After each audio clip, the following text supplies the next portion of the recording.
لله رب العالمين والصلاة والسلام على الأتمان الأكملان محمد بن عبد الله صلوات الله وعلى آله وصحبه أجمعين وبعد oluvannyuma lw'okutenda allahu tabaraka wataala nanyini matenda amalungi nenzizaako okukusala kw'ekitiibwa nabbi muhammadin sallallahu alaihi wasallam oyo yatujjira n'eddiini eno ey'obusiraamu nga kyakulungama nakyo era nga kyekituusa ku buwanguzi mu maaso ga allahu tabaraka wataala ku lunaku lw'enkomerero. Baganda bange abasiraamu abandaba era ne bampuliriza ku Al-Mimbar Media Group,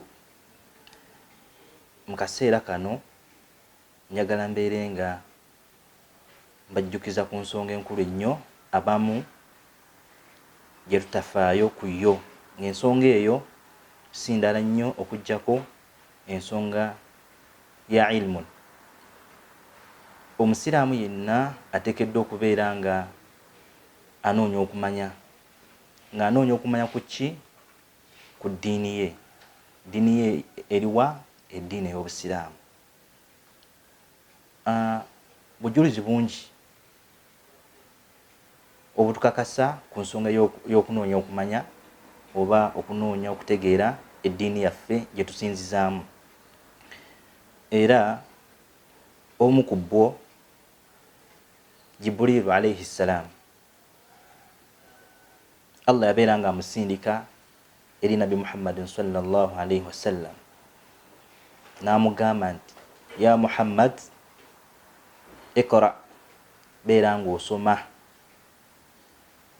N'amulemerako, naye ekyennaku mu kaseera ako ow'ekitiibwa nabbi Muhammadin sallallahu alayhi wasallam yali tamanyi kusoma.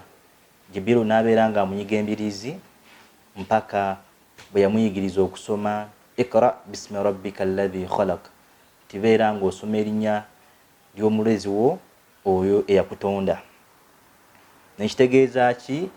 Kitegeeza nti ensonga y'okusoma oba okunoonya okumanya naddala eddiini yo kyeritegeeza amrun wajibun, nsonga ya bwatteeka. Era ow'ekitiibwa nabbi Muhammadin sallallahu alaihi wasallam mu bimu ku bigambo bye yatugamba nti talabul ilmu faridatun ala kulli muslimin, nti okunoonya okumanya ku ddiini yo kya bwatteeka. Omusiraamu yenna oteekeddwa okubeera nga onoonya okumanya eddiini yo ogitegeere, kubanga tojja kusobola kusinza Allahu nga tomanyi ddiini yo ki kyeritegeeza, biki by'ogenda kukola. Ate nga bw'omala okunoonya okumanya ozzaako okubeera ng'okola ebyo Allah bye yakulagira, ate ne weekomako ku ebyo Allah bye yabeera nga akuziyiza. So n'olwekyo okunoonya okumanya faridatun ala kulli muslimin, kyabwatteeka, kiri wajibu buli ku musiraamu yenna, nga musajja oba nga mukazi.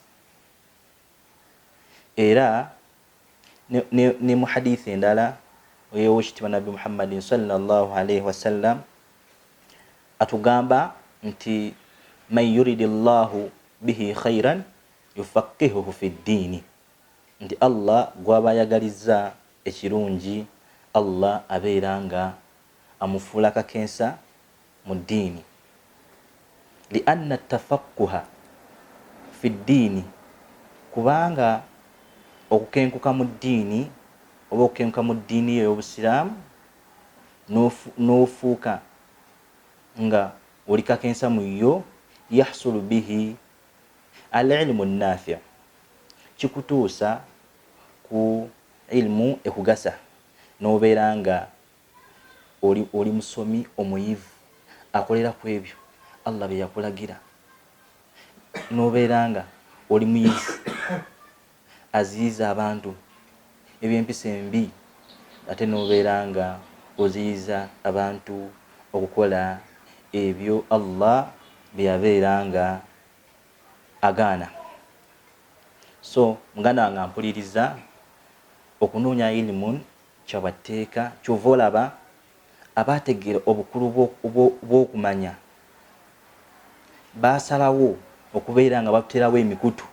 For example, nga media platforms nga Al-Mimbar Media Group, abantu babeere nga bayigirako, bategeere eddiini yaabwe kyetegeeza, kubanga mu kaseera kano abantu tebakyawuliza amarediyo, tebakyalina biseera ebyo, ne TV yennyini amativi gennyini tebakyagalaba.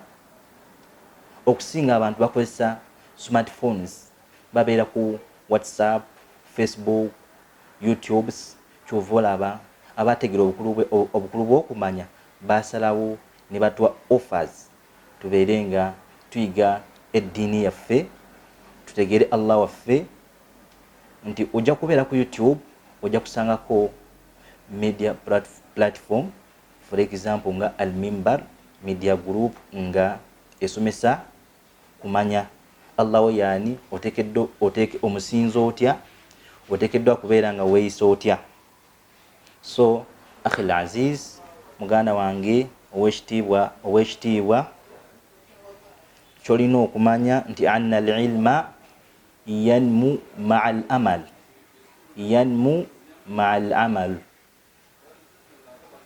nti mazima ilmu eno gye tusoma yanmu ma'a al-amal, ebeera nga yeeyongera na kugikolerako. Tosoma busomi oleme kubeera nga okolera ku ebyo by'osomye, wabula al-amalu bihi, okubeera nga ogikolerako. Fa idha amilta bima alimta zadaka Allahu ilma, bw'onooba okoledde ku ebyo by'osomye Allah ajja kubeera nga akwongera ilmu, naye bw'onooba nga tokikoze Allah ajja kubeera nga ate akuggyako okumanya kwe. So n'olwekyo abasoma ilmu oba abanoonya ilmu tubeere nga tugikolerako mu bulungi nga Allah bw'alagira. Kama taqul al-hikmatul ma'thura, nga bannanyini magezi batugamba nti man amila bima alima awrathahu Allahu ilma ma lam ya'lam, nti oyo yenna akolera ku ekyo kyaba ayize oba kyaba asomye, awrathahu Allahu ilma ma lam ya'lam, Allah abeera nga amusikiza ilmu eyo gyaba tamanyi. Kitegeeza ki? Nti ebbanga ly'omala nga osomye ilmu oba oyize ilmu, Allah abeera nga akusikiza ilmu endala oba abeera nga akwongera ilmu ndala. N'olwekyo baganda bange mbakubiriza nga nange seereseeyo, kubanga okunoonya okumanya tekukoma. Tubeere nga tugezaako okunoonya ilmu, eddiini yaffe kikyetegeeza, ate tubeere nga tugikolerako. Wa barakallahu fikum, wassalamu alaikum wa rahmatullahi wa barakatuh.